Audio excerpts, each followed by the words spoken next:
Arrival. This impactful black and white medical image by Ross Outerbridge received an Excellence in 2020 National Image Salon by PPOC, which is Professional Photographers of Canada. It also received the Judge's Choice in the editorial category. Welcome to Award-Winning Images Explained. I am Manpreet, your host. If you're the kind of person who looks at an award-winning image, wants to open the lid and look inside as to how it was created, you are in the right place. I hope you've subscribed. Today, we have all the way from Kamloops a very renowned photographer, Ross Outerbridge. Ross picked up a camera when he was 7. Today, he is the BC Director to PPOC, which is Professional Photographers of Canada. He's the outgoing Salon Chair. He's the past Chair of PPOC, while working full-time as a professional photographer. He's accredited in sports, figure study, and birth photography.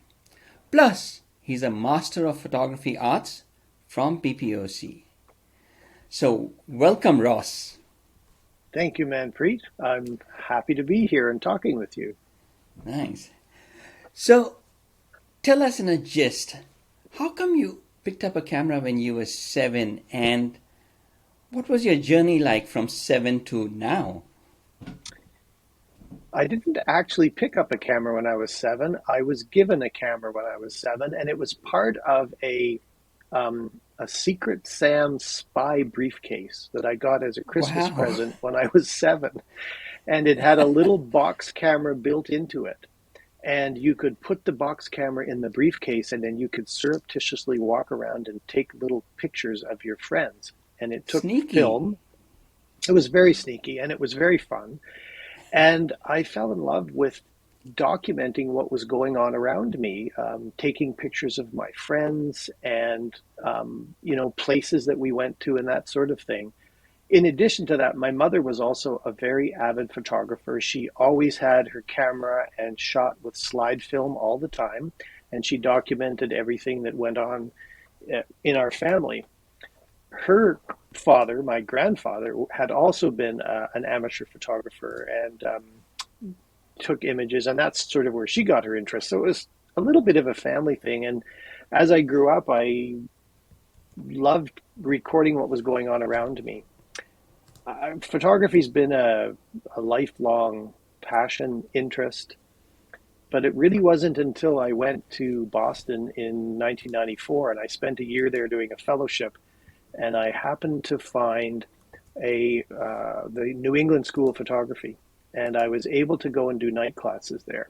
And it really wasn't until I did that I realized that how to manipulate light and create portraits and create images of commercial products. And I really learned a great deal, and it really stimulated my interest in becoming more of a professional photographer.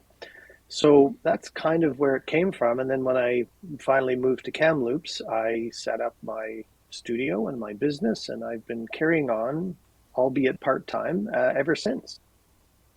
Mm-hmm. So, now, medical photography, it's such a niche genre. How did you get started with medical photography? Well, I will admit that photography is not my main occupation. I'm actually an orthopedic surgeon. I have a full-time practice in orthopedic surgery, and I spend a lot of time in the operating room, of course. And opportunities have come to me because of my interest in photography. Opportunities have come to me to create medical images. I've created images for our local hospital foundation. I've created images for the rural surgical program in British Columbia out in Revelstoke. And I've had a number of people hire me to go and create images for them, particularly in the operating room. So that's kind of where my link into medical photography came from. I did not know this. This is interesting. Well, if a photographer wants to get into medical photography, would they require specialized training? I think the specialized training would be in photography. Hmm. And this is doing medical photography is just taking the basics of lighting and composition, storytelling, and that sort of thing, taking that into the medical environment. That can be creating images to help market a hospital so that they can get donations to help keep activities going in the hospital. It can be to document um, critical things that are happening in the hospital. In the particular case of the image we're going to talk about today, this was a colleague of mine that was having a planned C-section and wanted to have that event recorded photographically. And so I was hired to do that for her. And I have subsequently done many other C-sections in particular um, to document what happens in the hospital, mostly in the operating room. Um, One of the things that's critical about being in the operating room is knowing what the environment is like and what things you need to stay away from and how you can access taking the photographs without creating a problem for the operating surgeon or for the nursing staff that are helping to finish the case off. Okay, so let's talk about this image. You brought it right into my next question. The Okay. Arrival, Yes. as this image is titled, it is an award-winning image, and at the PPOC Nationals, it got a excellence. Plus, it was a judge's choice. So, what's the backstory of this image? You kind of referred to it that your friend was having a C-section, but Yes. tell us a little about what it was required for and how did you prepare for it? Um, Part of the preparation is knowing the environment you're going into. So that was kind of old hat for me. I spend a lot of time in the operating room. I made sure that my client had cleared permission with her gynecologist, obstetrician, to make sure that the surgeon was okay with me being in the operating room. I spoke to all of the nurses and staff that would be in the operating room to make sure that they gave permission for me to take photographs and to have their images being part of this collection. Um, the whole idea was to photographically record the event. So I started in the holding area of the operating room when the surgeon discusses things with the patient before they go into the operating room, the entire preparation, getting the patient draped and ready for the operation. And so we recorded it from photographically from start to finish. This image was one of the images that came out of that C-section. And in preparing equipment wise for the C-section, I chose to have two camera bodies. One was a Nikon D4S, which has a very high ISO rating, which is very helpful. I also used a D850, and I used two different lenses. One was a 14 to 24 2.8 zoom lens, and the other one was a 24 to 120 zoom lens. And I had those on the two different camera bodies so that I could stay away from things if I had to, but also could get a broad view of what was happening in the operating room. The critical thing and what makes it difficult to shoot in the operating room is the lights. The surgical lights are extremely bright, and in order to get correct exposure, you have to be very aware of that and plan really each image to make sure that you're dealing with the lighting that is there appropriately. And I will show that to you as I go through these images. So when I'm shooting directly into the surgical field, it's very bright in the center. And so I switch my metering system to spot meter, and I move it around the screen so that I've got that spot meter directly on the bright surgical field so that I don't blow out the highlights. And then we bring those images into Photoshop later, and you can bring up the shadows and balance things out on the computer very nicely. It's a huge advantage compared to shooting with film, which doesn't have the same sort of range of correction that you can do on the computer. So I'll illustrate that to you as I go through the image itself. But yeah, two camera bodies, two lenses, and no flash, no extra lighting. That's not something you can use in the operating room. And I just move around and circulate around the surgical field, staying away from everything as best I can, and capture images as they happen. I can't wait for you to show us, Okay. share your screen and show Okay. us how you shot this and what work you did on this. Okay. There's an image up there which we'll get to in a minute. But before we do that, this image was a composite image. So I'm going to open the two raw files that I used to create this image. So you can see this is one of the original image captures. I've done nothing to this image. This is how it came out of the camera. And here is the second image that I used. Okay. So I go back to the first image, and it shows very much in the center how bright the It is surgical bright. lights are on the baby. But in Camera Raw, we can do all sorts of great things. So I'm going to dial down the whites. I'm going to dial down the highlights, and you can see what happens. Yeah. And then I'm going to bring up the whole exposure a little bit. And I'm also going to bring up the shadows. And you can see how you can get that much better balance between the highlights and the shadows by doing this. Now, this is one where I have the spot meter on the baby where the bright part is. You can see there's still a little bit of really, really bright stuff there. But Yeah. for the most part, I've been able to balance things reasonably well.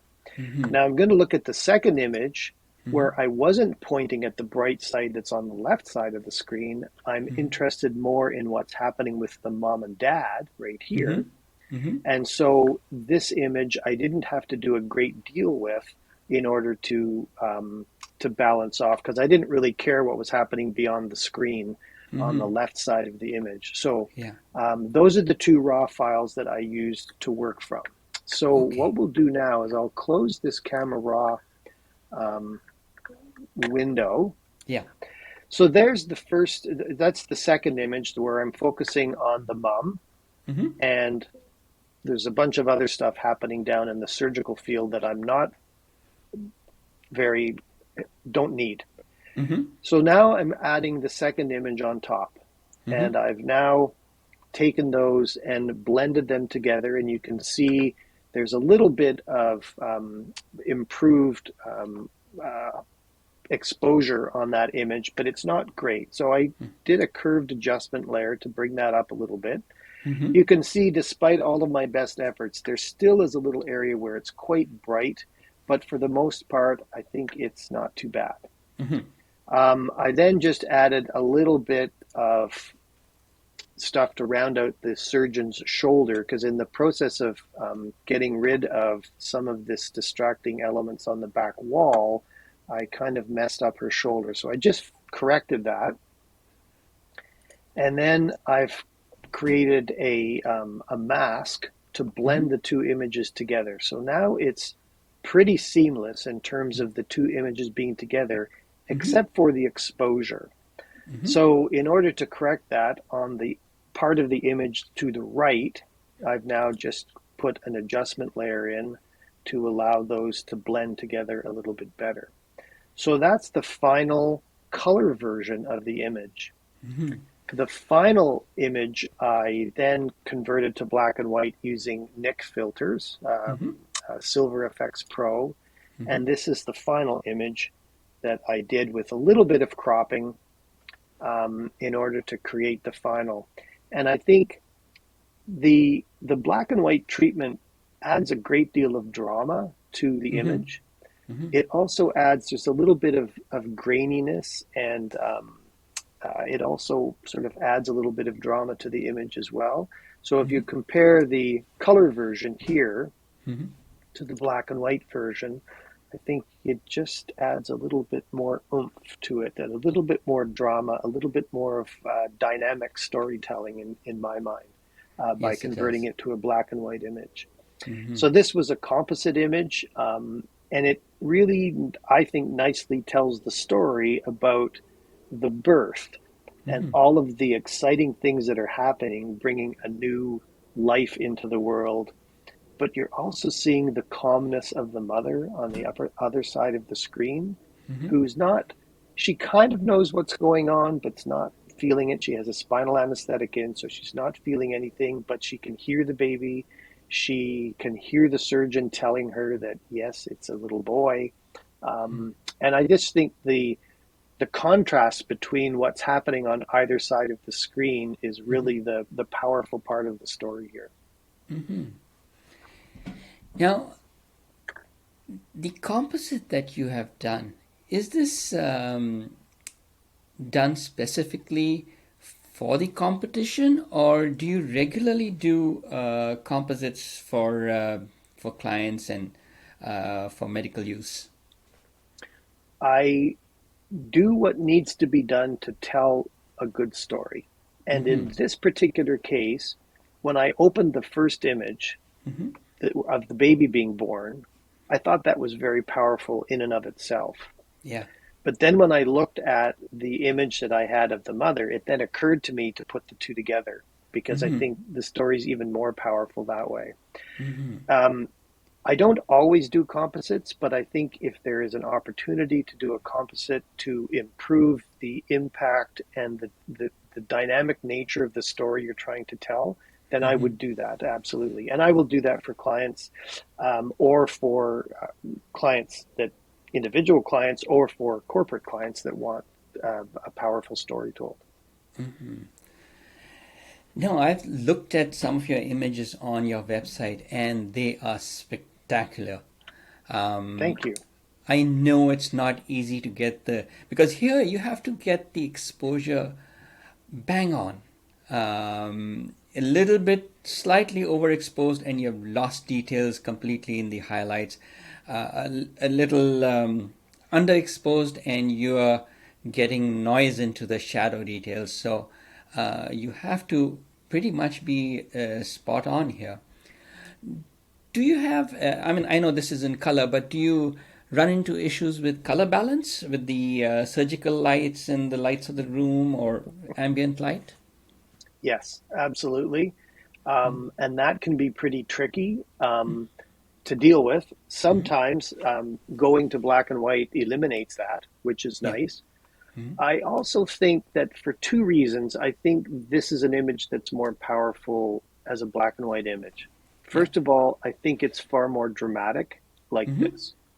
Secondly, for those people that get somewhat queasy about seeing blood, Mm-hmm. this eliminates that. So Yes. someone who is not comfortable looking at a surgical image would much rather look at something I think that's black and white than something that's color. It's just more comfortable, I think. And I think somewhere at the back of our minds, we always have this that and black and white image is news image. So this is like news happening. Mm-hmm. Yes. Yeah. I, I will tell you an interesting story. This image did score an excellence at the 2020 National Image Competition, and I must say one of the judges, who was a also a press and commercial photographer, the image on its first go around didn't quite score an excellence. I think it was two excellence and a couple of, and three merits, and this judge just went off and talked the image up to the point where it eventually scored 5 excellent scores. Um, Really? yes. Wow. So that was like fantastic. And I happened to be running the computer in the background, and I was sitting there and have to stay very quiet, listening to all this happen, and was very was very happy with the eventual result. Yeah. So, entering competitions, um, do you feel like for the longest time I stayed away from competitions thinking, oh, I don't want people judging my work, you know? Mhm. And since I've entered, I've personally found huge advantages getting feedback from the judges. Have you felt that entering competitions has impacted your craft or your business? Absolutely. I don't. That's not even a good enough word. I think it has had a major impact on how I create photographs, how I present photographs, what I look for when I'm actually shooting photographs. I think that the feedback that we get from the judges, and I must admit, it can be very ego bruising at times, for sure. But I think it's extremely helpful, and I think it's made a massive impact on how I conduct my photography business and what kind of images I shoot and how I present them. So I think competition, once you get over the fact that it is a little critical at times, I think it's extremely helpful to participate in that kind of an exercise. I totally agree. I think we get very tunnel visioned when we are dealing with our images. And all of a sudden, we realize, oh, there's another way to see this image, Yes. which is an education in itself. Yes, Now, absolutely. I it was this image did very well, as I said, in 2020, and someone from the World Photographic Cup panel said, "Oh, you should really enter this in the World Photographic Cup," and I couldn't because it was a composite, and so you you, can't. I in the was press gallery. you can't put it in the press category because it Yeah, was a composite, so I was unable to do that. But um, I still love the image. The client yeah. loved the image, Hmm. and it's one of my favorite ones for sure. I made sure that the surgeon involved has a copy of it hanging on her wall as well. Nice. And so you couldn't enter it as a commercial image? Um, I can't remember exactly what happened, but I know that I looked at the press category, and I I just um, the criteria for each of them. I didn't feel that I could Uh, um, enter it, so I just I didn't. No. Now, you have we just change gears here, and I want to pick on your experience of, in spite of being an orthopedic surgeon, I know you'd probably be extremely busy there. You have devoted quite a lot of time and energy into the running or in the background of Professional Photographers of Canada (PPOC). Mhm. You have been holding key positions over the years, and you're a dominant figure when it comes to the running of PPOC.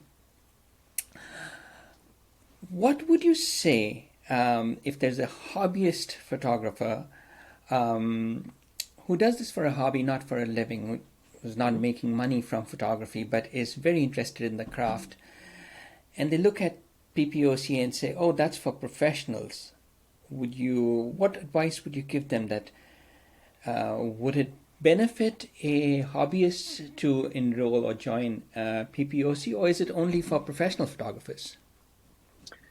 Well, PPOC is an organization that is all about photography, and it is technically supposed to be about people that are creating some kind of income from photography, that Mm-hmm. have a website, that have a business license.